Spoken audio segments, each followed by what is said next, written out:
At dito guys may makakalaban ako na top 1 global Albis. At dito nagulat talaga ako kasi marami sila sa lane ko at para bang bigin sila Durigan ako. Bigla naman nag-chat yung Albis ng Mia, patingin ang recall mo. dahil maganda naman recall natin agad-agad ko ito pinakita sa kanya at nagulat ako sa sinabi niya.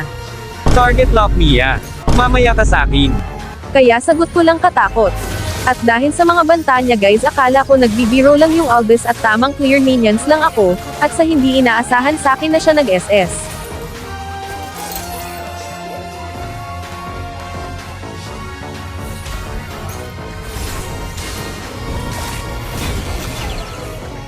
Condolence. Kakabuhay ko lang sa akin na naman naka-SS itong Albis nila Bogbog talaga abutin ko nito.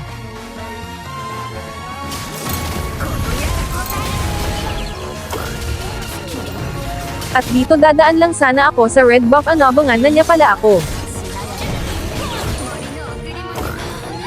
Napachat na lang ako dito ng sakit. Mapayapa na sana ako nag-clear minions dito sa lane ko at sa akin na naman nag-SS yung Albis.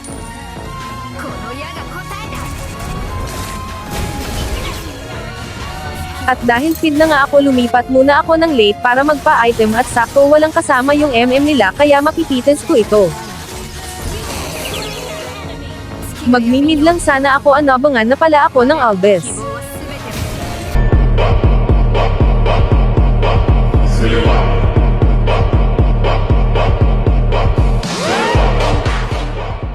Sa sobrang sakit ng Albis niya napachat na lang ako ng hack damage report.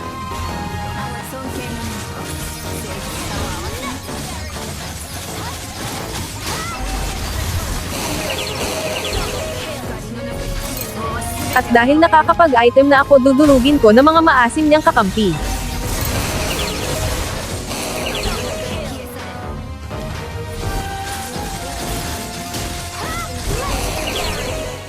At dito dahil nakita ko siya sa mid binawian ko na agad siya.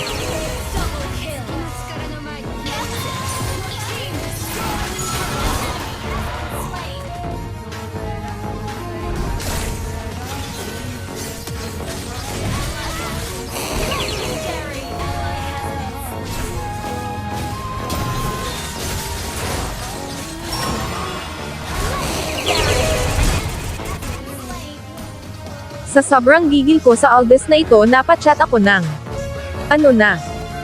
At dito may clash na magaganap ma-takedown niya ako.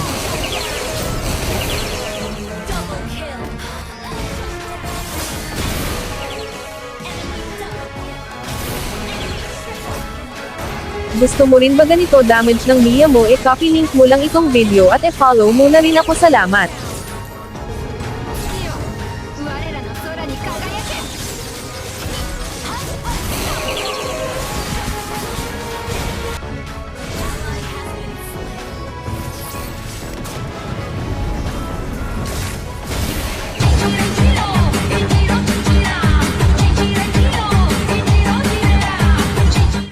Dahil late game na tong laro namin balak na tapusin ng mga kakampi niya natakot na yata sila sa akin dahil sa damage ko.